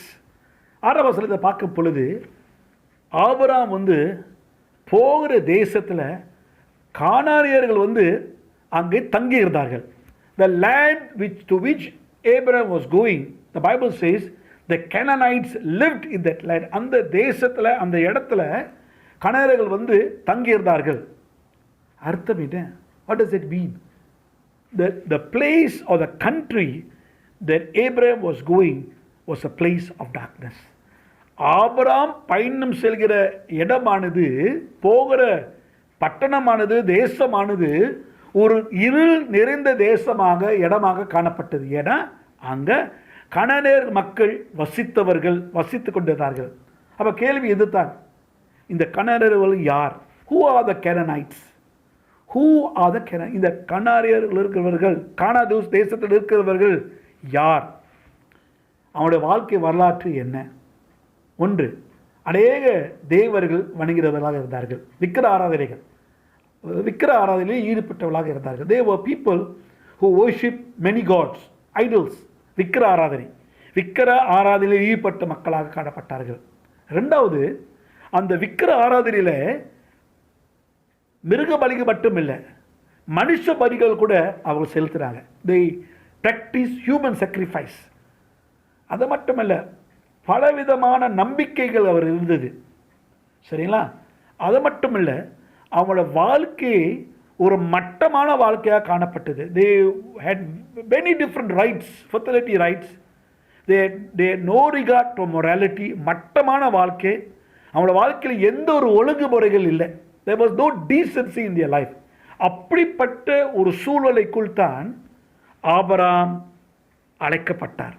Abraham was going into a very hostile situation. ஒரு எதிர்ப்பான ஒரு சூழ்நிலைக்குள் அவர் சென்று கொண்டிருந்தார். அங்கே வசிக்கிற மக்கள், இந்த கனா ஒரு தேசத்தில் வசிக்கிற மக்கள் வந்து ஆபிரகாமை வந்து ஏற்றுக்கொள்ள மாட்டாங்க. ஆபிரகாம் விசுவாசத்தை கூட அவங்க ஏற்றுக்கொள்ள மாட்டாங்க. ஏன்னா அவங்களுக்கு ஒரு வேறப்பட்ட விசுவாசம் இருந்தது.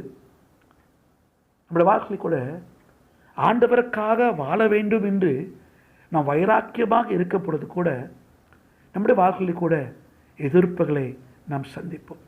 Sometimes when we are determined to live a life of total dedication to God, we will also discover that there are oppositions in our lives. நம்முடைய வாழ்க்கையில் எதிர்ப்புகள் வரும். இவ்விதமாக கானானியர் மக்கள் மத்தியிலே நாம் வாழுகின்ற ஒரு சூழ்நிலையில் நம்ம இருப்போம். We will find ourselves living in the land of the Canaanites.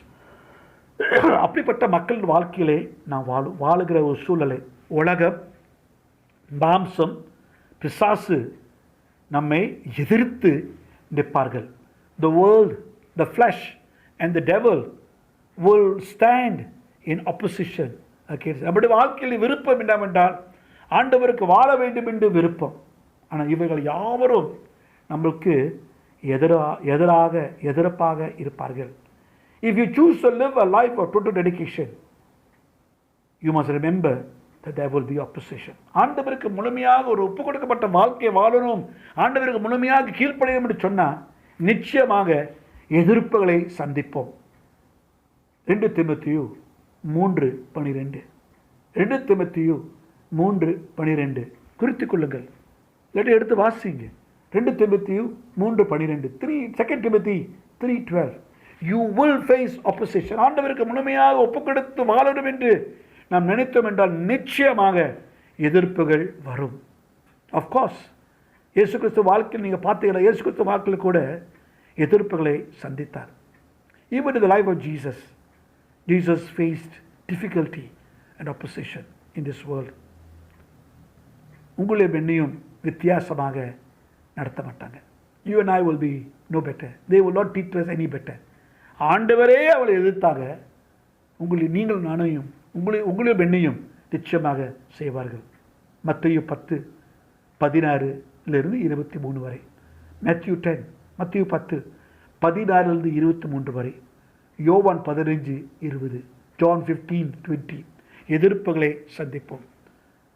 A life of total commitment demands that we stand faithfully in the face of opposition. எதிர்ப்புகள் வரும் பொழுது விசுவாசத்தோடு நிற்பது தான் ஒரு ஒப்பு கொடுக்கப்பட்ட ஒரு வாழ்க்கை என்று நாம் பார்க்கிறோம். நாம் நின்று உறுதியாக இருக்க வேண்டும். We must stand firm. எபேசியர் 6 அதிகாரம் 10 18 வரைக்கும், Ephesians 6:10-18 நிற்க வேண்டியதாக இருக்கிறது. We must stand in the midst of opposition. வேதத்தை வாசிக்கும் பொழுது ஆபிரகாம் கிட்டத்தட்ட ஒரு 800 கிலோமீட்டர் பயணம் செய்தார். ஒரு நீண்ட பயணம். It was a great distance. வசனம் சொல்லுது ஹாரானிலிருந்து பெத்ஷேபா வரைக்கும் அவர் பயணம் செய்தார். கொஞ்சம் சேர்த்து பாருங்க, அவர் தனிமையாக போல. Abraham never traveled alone. அவரோடு கூட அவருடைய பந்து இருந்தது, அவரோடு கூட அவருடைய வேலைக்காரர்கள் இருந்தாங்க, அவரோடு கூட அவர் குடும்பம் இருந்தது, அவரோடு கூட அவர் பானை பாத்திரம் சட்டி கிட்டி எல்லாம் இருந்தது. Household gods. Abraham traveled from Haran to Beersheba. It was 800 kilometers and it was a great distance. He had his flock, he had his herds, he had his servants, he had his household goods, he had all of this, but he kept on going. அவர் தொடர்ந்து அவர் பயணம் செய்து கொண்டே இருந்தார். கானான் தேசத்தை முழுவதும் அவர் பார்த்து ஆண்டவர் அவருக்கு வாக்கு கொடுக்கப்பட்ட தேசத்தை அவர் பார்க்கணும் என்று ஆசைப்பட்டார். He kept on going till he saw everything in Canaan that God had promised him. ஆண்டவர் எந்த தேசம் அவருக்கு வாக்கு தத்தமாக கொடுக்க சொன்னாரோ அது யாவற்றையும் அவர் கண்டு அறிந்தார். எவ்வளோ சிரமையாக இருந்து கூட அந்த சிரமையை அவர் பார்க்கவில்லை. He never saw the inconvenience. We too should be like Abraham, determined in our heart not to stop or give up until we have seen everything God has for us. நம்முடைய வாழ்க்கையில் கூட விட்டு விட பின்தங்கி போதும் என்று சொல்ல நாம் அப்படி இருக்கக்கூடாது. ஆண்டவர் எனக்காக என்ன வைத்திருக்கிறார் அதை முழுமையாக நான் காண வேண்டும். To keep on going for the glory of God. தேவ மகிமைக்காக தொடர்ந்து நாம் கடந்து வர வேண்டியதாக இருக்கிறது. என்ன மாதிரி எதிர்ப்பு வந்தாலும் ஆண்டவர் மகிமைக்காக நான் கடந்து வருவேன், ஆண்டவர் எனக்காக வைத்திருக்கிறது யாவற்றும் நான் காணப்போகிறேன் என்று அந்த வைராக்கியம் நாம் யாவருக்கும் இருக்கவில்லை. ஆபிரகாமுக்கு இருந்தது. அப்படிப்பட்ட ஒரு வைராக்கியம் உள்ள மனுஷராக காணப்பட்ட. He was so determined. எவ்வளோ கஷ்டப்பட்டால் கூட ஆண்டவர் மகிமை காண வேண்டும், அந்த தேசத்தை பார்க்க வேண்டும் என்று அவர் முன் சென்றார். அதே போல நீங்கள் நானும் இருக்க வேண்டும். விசுவாச பயணம், விசுவாச யாத்திரை என்று சொன்னால் உபத்திரங்கள் எதிர்ப்புகள் கண்டிப்பாக சந்திப்போம். மூன்றாவதாக கடைசியாக 7ஆம் வசனத்திலிருந்து 9ஆம் வசனத்தை பாருங்கள். Look at verse 7 to verse 9. 7ஆம் வசனத்திலிருந்து 9ஆம் வசனம் வரை பாருங்கள். ஆபிரகாமுக்கு கிடைத்த வாய்ப்புகள், the opportunities that God gave Abraham as he walked by faith. விசுவாசத்தோடு அவர் யாத்திரை செய்யும் பொழுது ஆண்டவர் கொடுத்த வாய்ப்புகள். என்ன வாய்ப்புகள் கொடுத்தார்? Abraham was a man called to walk by faith. விசுவாசத்தோடு ஆண்டவரோடு கூட சஞ்சலிக்கணும் என்று அழைக்கப்பட்ட மனுஷராக ஆபிரகாம் காணப்பட்டார். அந்த அழைப்பிலே சில வாய்ப்புகளை ஆண்டவர் கொடுத்தார். மற்றவர்களுக்கு தெரியல, ஆண்டவர் இந்த வாய்ப்புகள் ஆபிரகாமுக்கு கொடுத்தார். Abraham experience God's promises. 7ஆம் வசனத்தில் ஆண்டவர் ஆபிரகாமுக்கு கொடுத்த வாக்குத்தத்தங்களை யாவற்றும் அனுபவிக்க, ருசித்து பார்க்க ஆபிரகாமுக்கு வாய்ப்பு கிடைத்தது. As he traveled as a pilgrim in Canaan, he knew in his heart that every piece of ground was his and his children forever. இந்த கானான் தேசத்தில் ஒரு ஒரு ஒரு பயணியாக அவர் பயணம் செல்லும் பொழுது அவர் உள்ளத்தில் ஒரு காரியத்தை அறிந்து கொண்டார். என்ன அறிந்து கொண்டார்னா, இந்த தேசம், இந்த இடம் எனக்கு மட்டும் இல்லை, எனக்கு வரப்போகிற தலைமுறைக்கும் இருக்க போகிற இடம் என்று அவர் அறிந்து கொண்டார். He knew in his heart that land, கானான் தேசம், அந்த இடம் அவருக்கு சுதந்திரமாக கொடுக்கப்பட்ட இடம் என்று அவர் உள்ளத்தில் அறிந்து கொண்டார். அவருக்கு மட்டும் இல்லை, அவர் தலைமுறைக்கும் அது வாக்குப்பட்ட தேசம். அதனால தான் இன்றைக்கு பாருங்கள், இஸ்ரேல் தேசம் அதான் சொல்கிறாங்களே, எங்களுக்கு வாக்குப்பட்ட தேசம். ஏன்னா அவனுடைய ஆபிரகாமின் வம்சமாக இருக்கிறாங்க. That is why the people of Israel are claiming Israel as theirs, because it was promised to Abraham. ஆபிரகாமுக்கு வாக்காக கொடுக்கப்பட்ட தேசம். அதான் சொல்கிறாங்க, கானான் தேசம், இஸ்ரேல் தேசம் எங்களுக்கு சொந்தம் என்று சொந்தம் கொண்டாரு. அதுதான் சரித்திரம். That is the history. He enjoyed the future, though it still remained unseen. பாருங்க, விசுவாசத்தோடு எபிரேயர் 11ஆம் அதிகாரத்தில் காணப்படாத ஒரு தேசத்தை அவர் கண்டார். விசுவாசத்தோடு அவர் அந்த இடத்தை அவர் கண்டார். He enjoyed the future. இதெல்லாம் வரப்போகுது, நடக்கப் போகுது என்று அவர் சந்தோஷம் களி கூர்ந்தார், அனுபவித்தார். அது மட்டும் இல்லைங்க, 7ஆம் 8ஆம் வசனத்தை தொடர்ந்து வாசிச்சிங்கன்னா ஆண்டவரின் பிரசன்னத்தை அனுபவித்தார்கள். They enjoy the presence of God. அவரோட பயணத்தில், அவர் யாத்திரையில் ஆண்டவராக கர்த்தர் அவருக்கு ஒரு அவரோடு கூட பயணம் செய்தவராக காணப்பட்டார். God was his companion every step of his way. அவர் எடுத்து செல்கிற ஒவ்வொரு படி ஆண்டவர் அவரோடு கூட பங்காளியாக அவர் இருந்தார்.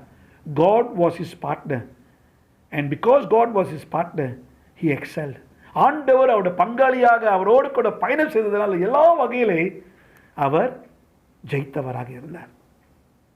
ஆபிரகாம் சென்ற ஒவ்வொரு இடத்துல அவர் எந்தெந்த இடத்துல அவர் கூடாரத்தை கட்டினாரோ அந்தந்த இடத்துல ஒரு பீடத்தை அவர் கட்டினார். எல்லாம் வாசிங்க. Look at verse 8. Wherever Abraham pitched his tent, he always took time to build an altar. அவர் நேரம் எடுத்து ஒரு பீடத்தை, ஒரு பலிப்பீடத்தை, ஒரு பீடத்தை அவர் கட்டினார். ஏன்? ஆண்டவரை தொழுகை செய்ய வேண்டும் என்று அவர் ஆசைப்பட்டார். Every time Abraham built an altar, he built to worship God. All these altars were a testimony of what was in the heart of Abraham. ஆபிரகாமின் இருதயத்தில் என்ன இருந்தது என்று இந்த பலிப்பீடத்தில் மூலமாக நாம் காண முடியும். அது அவருக்கு சாட்சிகளாக காணப்பட்டது. இந்த பீடங்களை கட்டும் பொழுது அவர் ஆண்டவரை ஆராதிக்க வேண்டும் என்று அவர் உள்ளத்தில் இந்த ஆசை இருந்தது. எல்லாரும் அந்த பீடத்தை கண்டு இதை அறிந்து கொண்டார்கள். They saw the altar and they knew that Abraham wanted to worship God. இந்த பீடத்தை கண்டு பார்த்து இவர் தேவனை ஆராதிக்க வேண்டும், ஆண்டவர் பிரசன்னத்தில் இருக்க வேண்டும் என்று வாஞ்சித்தார் என்று கண்டார்கள். நம்முடைய வாழ்க்கையின் பீடத்தை கண்டு தான், பார்த்து தான் மற்றவங்களை அறிந்து கொள்வார்கள். நம்முடைய வாழ்க்கையின் பீடம் என்னங்க? What is the altars of our life? ஆண்டவரோடு கூட ஜெபத்தில் செலவிக்கின்ற நேரம், அதுதான் பீடம். ஆண்டவர் வார்த்தையோடு கூட செலவிக்கிற நேரம், அதுதான் நம்முடைய பீடம். What is our altar? Our altar is the time of prayer, the time of reading God's word, the time of spending in the presence of ஆண்டவர் பிரசன்னத்தில் இருப்பது தான் நம்முடைய பீடம்ங்க. பீடத்தை கட்டுறீங்களா? அந்த பீடம் சரியாக இருக்குதா? அந்த பலிப்பீடம் சரியாக இருக்குதா? Is that altar of prayer, is the altar of reading, is the altar of being in the presence of God in your life? ஏன்னா அந்த பீடத்தை பார்த்து தான் மற்றவங்களுக்கு சொல்லுவாங்க, என் இருதயத்தின் நிலைமை என்ன இருக்குதுன்னு சொல்ல முடியும். When they see that altar, they can tell the condition of my heart. என் இருதயத்தின் நிலைமை எப்படி இருக்குதுன்னு அந்த பீடத்தை பார்த்து தான் சொல்ல முடியும். Worship was Abraham's priority. ஆண்டவரை தொழுகை செய்ய வேண்டும் என்று, ஆண்டவரை ஆராதிக்க வேண்டும் என்று அதிகமாக முக்கியத்துவத்தை கொடுத்தவராக காணப்பட்டார். He was not ashamed. ஆண்டவரை இந்த கானாவூர் தேசத்தில் ஆண்டவரை வணங்க வேண்டும் என்று அவர் வெட்கப்படவில்லை. அவர் ஆண்டவருக்கு சாட்சியாக இருந்தார். vocal witness. He was not ashamed to worship God in the land of Canaan. He was God's vocal witness.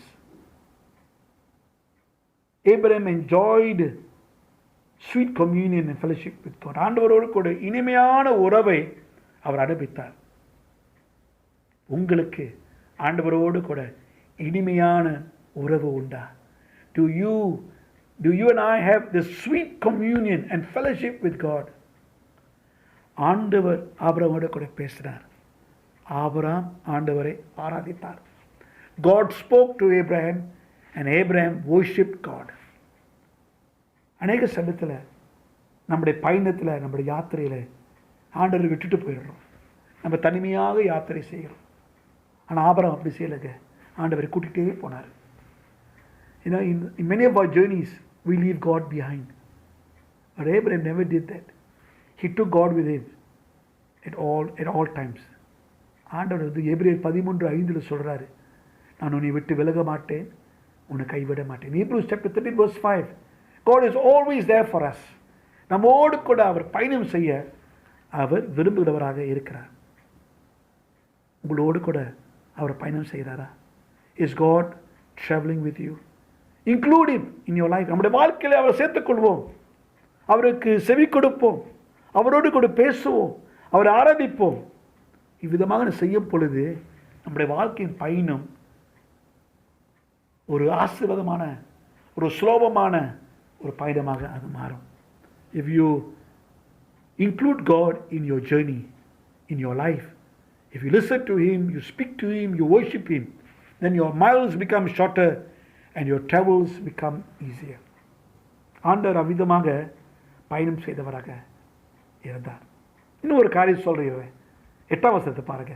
8ஆம் வசனத்தில் பெத்தலுக்கும் ஹாய் நடுவில் அவருடைய கூடாரத்தை அவர் கட்டினார். Abraham pitched a tent between Bethel and Hai. அது ஏன் முக்கியம்? பெத்தல் என்று சொல்லும் பொழுது கர்த்தருடைய இல்லம். When you say Bethel, Bethel means the house of God. ஆண்டவருடைய இல்லம் பெத்தல். இந்த பெத்தலில் தான் யாக்கோபு ஒரு நாள் பிறகு ஆண்டவரோடு கூட சஞ்சலித்து ஆசீர்வாதம் பெற்றுக்கொண்டார். It was in this Bethel, in this place, Jacob received a blessing from God. ஹாய்க்கு வேறு பேர் வந்து ஆய் பட்டணம். இந்த ஆய் பட்டணம் என்ன ஞாபகம் வருது? யோசுவா இஸ்ரவேல் தேசத்தோடு யுத்தம் செய்யும் பொழுது இஸ்ரவேல் தேசம் ஒரு முக்கியமான விசுவாசத்தின் பாடத்தை கற்றுக்கொண்டார்கள். ஆண்டவருக்கு எப்படி கீழ்ப்படியணும், பாவத்தின் விளைவுகள் என்ன என்று ஆய் பட்டணத்தில் இவங்க படித்து கொண்டாங்க. அப்போ ஆயுடைய வார்த்தைக்கு என்ன அர்த்தம் தெரியுமாங்க? What is the meaning of the word Ai? a heap of ruins, ஒரு பாழடைந்த ஒரு இடம். அப்போ பெத்தலுக்கும் ஆய்க்கும் நடுவில் அவருடைய கூடாரத்தை கட்டின அர்த்தம் என்ன? ஆபிரகாமின் பயணத்தில் அழிந்து போகிற இடத்துலேருந்து, பாலாக இருந்த இடத்துலேருந்து கர்த்தர் வீட்டை நோக்கி சென்றவராக இருந்தார். He left the place of ruins and moved towards the house of God. That's what God was doing in Abraham's life. ஆபிரகாமின் வாழ்க்கையில் ஆண்டவர் அவ்விதமாகத்தான் செயல்பட்டார். அழிந்து போன வாழ்க்கையில் இருந்து ஆண்டவர் அவர் ஆலயத்துக்குள் அவர் வீட்டை நோக்கி அவரை சென்று கொண்டார். அதுதாங்க ஆண்டவருடைய விருப்பம். நம்முடைய வாழ்க்கையை ஆண்டவர் மாற்ற, மறுரூபமாக்க, அவருடைய சாயலை மாற்ற வேண்டும் என்று ஆண்டவர் ஆசைப்படுகிறார். ஆபிரகாமை அவ்விதமாக ஆண்டவர் மாற்றினார். என் நண்பன் என்று ஆண்டவர் ஆபிரகாமை பார்த்து சொன்னார். அவர் வாழ்க்கையை அவர் மாற்றினார். பாலடைந்த இருந்த வாழ்க்கையை ஆண்டவர் ஆலயமாக, அவர் வீடாக அவர் மாற்றினார். He took a ruined life of Abraham and transformed it into a house of glory, a house of God. ஆண்டவரின் மகிமையான இல்லமாக அவர் மாற்றினார். அதே காரியம்தான் ஆண்டவர் உங்களுடைய வாழ்க்கையில், என்னுடைய வாழ்க்கையில் அவர் செய்ய ஆசைப்படுகிறார். அவர் மகிமையான இல்லமாக, என் வாழ்க்கை மகிமையான இல்லமாக மாறணும் என்று, ஒரு பெத்தலாக மாறணும் என்று ஆண்டவர் ஆசைப்படுகிறார். அதுதான் விசுவாசத்தின் யாத்திரைக. வாய்ப்புகள் மாற்ற மறுரூபமாக ஒரு வாய்ப்பு. ஆபிரகாம் நம் யாவருக்கும் ஒரு நல்ல உதாரணமாக காணப்படுகிறார். Abraham sets a good example of a life totally committed in faith. முழுமையாக ஒப்புக்கொடுக்கப்பட்ட ஒரு விசுவாச வாழ்க்கை என்று சொன்னோம் என்றால் ஆபிரகாம் ஒரு நன்றாக ஒரு உதாரணமாக இருக்கிறார். நம்முடைய வாழ்க்கையின் பயணம் கூட அப்படியாக இருக்குது என்று சொல்ல முடியுமா? Can we say that our life's journey is same or similar to Abraham? நாம் பரலோகத்தை பற்றி சிந்தித்து கொண்டு இருக்கிறோமா? பரலோகத்தை பற்றி சிந்தித்து இருக்கிற பொழுது பூலோகத்தில் நம்முடைய வாழ்க்கை மாற்றப்பட வேண்டும். If we are thinking of heaven, our lives must transform on earth. நம்முடைய வித்தியாசமாக நம்ம பூலோகத்தில் வாழணும், ஒரு வித்தியாசமான வாழ்க்கை வாழணும். அப்பொழுது தான் பரலோகத்தை பற்றி சிந்திக்கும் பொழுது இந்த பூலோகத்தில் நம்முடைய வாழ்க்கை ஒரு வித்தியாசமான வாழ்க்கை. நம்முடைய விசுவாச வாழ்க்கையை பார்த்து இந்த உலகம் அதிர்ச்சி அடையணும். நம்முடைய விசுவாச வாழ்க்கையை பார்த்து, நம்முடைய விசுவாசத்தை பார்த்து அதிர்ச்சி அடையணும். The world must be astounded by our life of faith. Are you the one God is looking for? ஆபிரகாமை போல ஆண்டவர் நீங்களா ஒரு நபர், ஆண்டவர் தேடிக்கொடுக்கிற நபர்? ஆண்டவர் உங்களையும் எண்ணியை கொண்டு இந்த உலகத்தை அவர் கலக்கலாம். உங்களையும் எண்ணியும் கொடுத்து பயன்படுத்தி இந்த உலகத்தை ஆண்டவர் மறுரூபமாக முடியும். God can use you and me. தயாரா இந்த விசுவாச பயணத்தில் முழுமையாக ஒப்பு கொடுத்து ஆபிரகாமை போல வாழ தயாரா? சிந்தித்துக் கொள்ளுங்கள். கர்த்தருக்கு ஸ்தோத்திரம். கர்த்தர் நம் யாவையும் ஆசீர்வதிப்பாராக. ஜெபிப்போம். Let us pray. அன்பின் தேவனுடைய வார்த்தைக்காராஜா நன்றி. Thank you for your word. ஆபிரகாமின் வாழ்க்கையை நீர் ஆண்டவரே செயல்பட்டீர். அவர் கீழ்ப்படிந்தார். எதிர்ப்புகள் மத்தியிலே ஆண்டவரே உமக்காக வாழ்ந்தார்.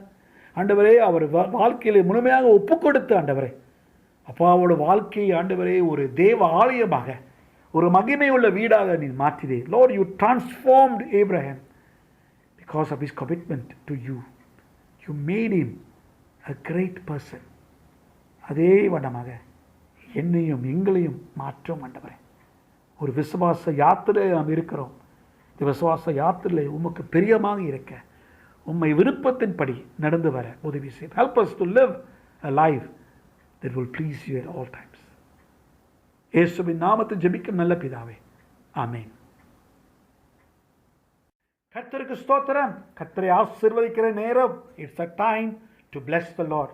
நம்முடைய தேவன் எப்பொழுதும் நம்மை நினைவு கூறுகிறவராக இருக்கிறார். அவருடைய சிந்தை நம்மை பற்றி தான். அவர் நம்ம மேல் விசாரிக்கிறவர், நம்ம மேல் அக்கறையாக இருக்கிறவர். God is always thinking of us. The scripture says he is mindful of each and every one of us. நம்முடைய தேவைகள் எதுவோ அந்த தேவைகள் கர்த்தர் தம்முடைய ஐஸ்வரியத்தினால் சந்திக்கிறவராக இருக்கிறார். இந்த காலவேளையில் கூட கர்த்தருடைய ரசபாகத்தை எடுத்து ஆயத்தப்படுத்திக் கொள்வோம். கர்த்தருக்கு செலுத்த வேண்டிய காணிக்கையை ஆயத்தப்படுத்திக் கொள்வோம். கர்த்தருக்கு நாம் இதை யாவற்றும் செலுத்துவோமாக. Let's take our tithes, let's take our offerings and offer them to the Lord in thanksgiving. ஸ்தோத்திர பலியாக அவர்களுக்கு நம்ம ஒப்பு கொடுப்போமாக. சரிங்களா? ஜெபிப்போமா? Shall we pray? ஜெபிப்போம். அன்பின் தேவனே, இந்த காலவேளையில் கூட எங்கள் அஸ்வபாகத்தோடு எங்கள் காணிக்கையோடு நாங்கள் வந்திருக்கிறோம். அப்பா, உமை நினைத்து உங்களுடைய கிருபைகளை நினைத்து உமக்கு ஆண்டவரை இந்த அஸ்வபாகத்தின் காணிக்கையும் நாங்கள் படைக்கிறோம். Lord, we have brought to you our tithes and our offerings. We are thinking of you and so we offer to you these tithes and offerings. ஆண்டவரே, அதை ஏற்றுக்கொள்ளும், அதை நீர் ஆசீர்வதியும்.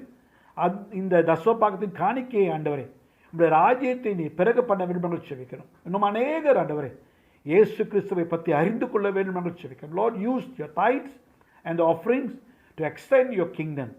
More must come to know about Jesus. கொடுக்க கரங்கள் உள்ளங்கள் யாவரையும் நீர் ஆசீர்வதித்து தொடர்ந்து அவள் யாவையும் தாங்கி வர வேண்டும் என்று செபிக்கிறோம். Bless everyone who is giving and continue to sustain them through your grace. துதி கன மகிமை உங்கள் ஒருவருக்கே செலுத்தி இயேசுவின் நாமத்தில் ஜெபிக்கும் நல்ல பிதாவே, ஆமென்.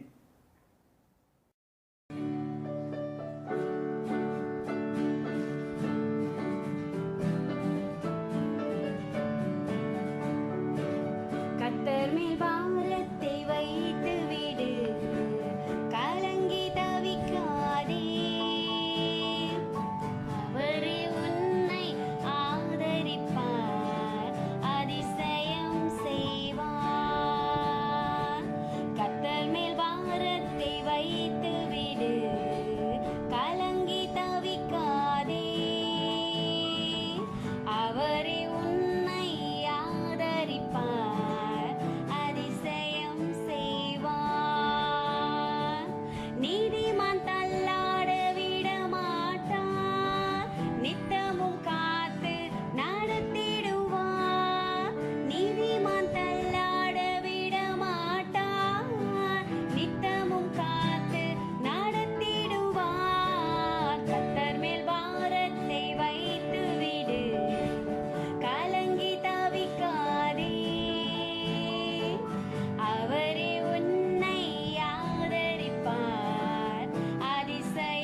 கர்த்தருக்கு ஸ்தோத்திரம். இந்த வேதியில் கூட ஒரு சில அறிவிப்புகள் மூலமாக உங்களை யாவையும் நான் சந்திக்க ஆசைப்படுகிறேன். Let me give you some announcements for us to observe.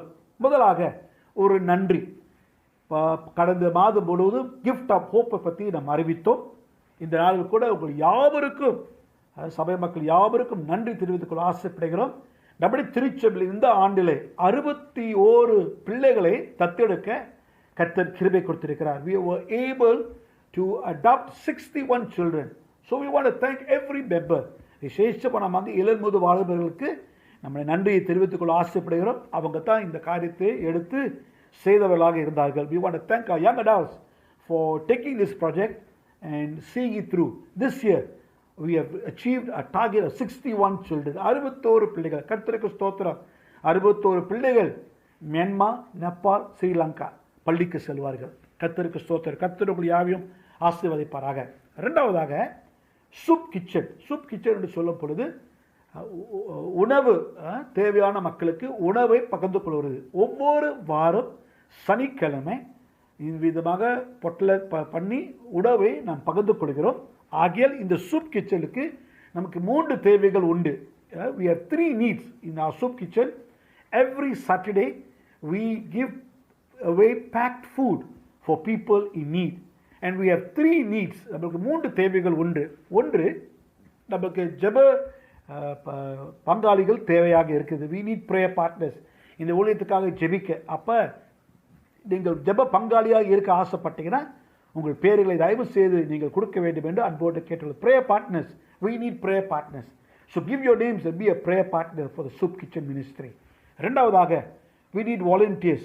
இந்த ஊழியத்தை செய்ய நம்மளுக்கு வாலண்டியர்ஸ் தேவையாக இருக்கிறது. சரிங்களா? ஆகியால் நீங்கள் இதில் பங்கு பெற ஆசைப்பட்டீங்கன்னா உங்கள் பேர்கள் கூட நீங்கள் கொடுக்கலாம். மூன்றாவதாக இந்த உணவை ஸ்பான்சர் பண்ணுறதுக்கு நீங்கள் இதில் பங்கு பெற ஆசைப்பட்டீங்கன்னா நீங்கள் எவ்வளோ கொடுக்கிறீங்களோ அதை வைத்து அதை டாப் அப் பண்ணி இல்லாட்டி அதை வைத்து உணவை நாம் ஆயத்தப்படுத்தும். அப்போ நீங்கள் ஸ்பான்சராக இருக்க நீங்கள் ஆசைப்பட்டீங்கன்னா நீங்களும் உங்கள் பேர்களை கொடுக்கலாம். பாஸ்டர், யார்கிட்ட பேர் கொடுக்கிறது? சகோதரர் மைக்கேலிடம் நீங்கள் பேரை கொடுக்க வேண்டும் என்று அன்போடு கேட்டுக்கொள்கிறோம். அவருடைய தொலைபேசி நம்பர் இந்த ஸ்க்ரீனில் வரும். அவரோடு கூட தொடர்பு கொண்டு ஜெப பங்காளி, வாலண்டியர்ஸ், ஸ்பான்சர், இந்த 3ல் நீங்கள் எது செய்ய ஆசைப்பட்டால் நீங்கள் தயவு செய்து அவரோடு கூட தொடர்பு கொள்ள வேண்டும் என்று அன்போடு கேட்டுக்கொள்கிறோம். கர்த்தருக்கு ஸ்தோத்திரம். புதன்கிழமை மறந்துடாதீங்க, ஜெபமலை நேரம்.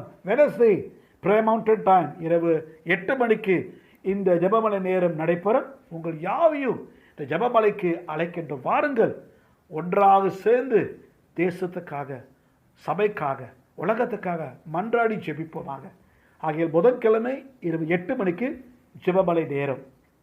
வெள்ளிக்கிழமை வழக்கமாக வேத ஆராய்ச்சி நேரம், time to study God's word. ஆகிய உங்கள் யாவையும் வெள்ளிக்கிழமை வேத ஆராய்ச்சிக்கு அன்போடு வரவேற்கின்றோம். வெளிப்படுத்தும் சுவிசேஷத்தை நாம் தொடர்ந்து தியானம் செய்கிறோம். இந்த வாரத்தில் 12ஆம் அதிகாரத்தை நாம் தியானம் செய்வோம். We are looking at the book of Revelations and this coming week we will be looking at chapter 12. ஆகிய நீங்கள் முன்கூட்டியே அந்த அதிகாரத்தை வாசிச்சிருங்க. ஆண்டவன் வருகைக்காக எவ்விதமாக நம்மை ஆயத்தமாக இருக்க வேண்டும் என்று படித்துக் கொள்வோம். We will come and learn how to prepare ourselves for the second coming of Jesus. வெள்ளிக்கிழமை இரவு 8 மணிக்கு, ஃப்ரைடே at 8 p.m. நம்முடைய வேத ஆராய்ச்சி. கர்த்தர் உங்கள் யாவையும் ஆசீர்வதிப்பாராக.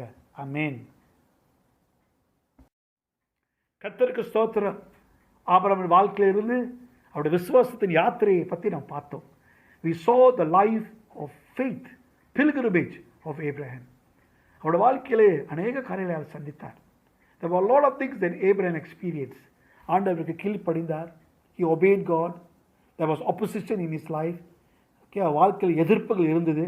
At the same time there were opportunities in his life. அவர் வாழ்க்கையிலே வாய்ப்புகள் இருந்தது. அதே காரியம் தான் ஆண்டவர் நம்முடைய வாழ்க்கையிலே நடத்த ஆசைப்படுகிறார். ஒப்பு கொடுப்போம், விசுவாச வாழ்க்கை வாழுவோம். Let's surrender ourselves and live the life of faith. ஜெபிப்போம். அன்பின் தேவனே, உங்களுடைய வார்த்தைக்காராஜ நன்றி.